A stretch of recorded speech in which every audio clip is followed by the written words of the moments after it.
Bonjour, je m'appelle Sampiero Pori, je suis professeur des écoles pour le cycle 3, c'est-à-dire pour des élèves de 8 à 11 ans dans une école parisienne du 13e arrondissement.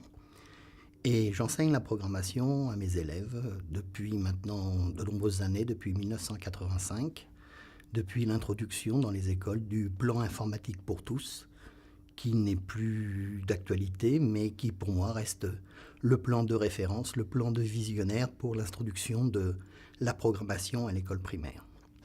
Si j'enseigne la programmation, ce n'est pas pour transformer mes élèves en singes savants ou bien en futurs petits développeurs.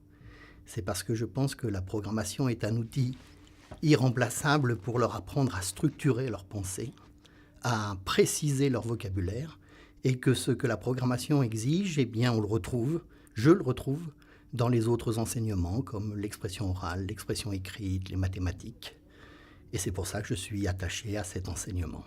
La programmation, c'est plein de choses, et ça n'est pas plein de choses. C'est-à-dire, par exemple, comme je vous l'ai dit, ce n'est pas un exercice de maestria pour démontrer son savoir-faire pédagogique.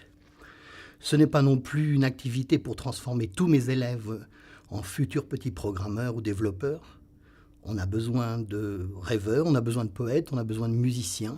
Mais la programmation, l'informatique, c'est quand même un des champs de la créativité, et ça j'en suis intimement convaincu. Et puis surtout, la programmation et l'informatique à l'école de manière générale, eh bien c'est surtout ne pas faire avec un ordinateur ce qu'on pourrait faire sans lui. C'est-à-dire que l'informatique à l'école, ce n'est pas de la conjugaison sur ordinateur, ce n'est pas de la grammaire sur ordinateur, c'est de l'informatique.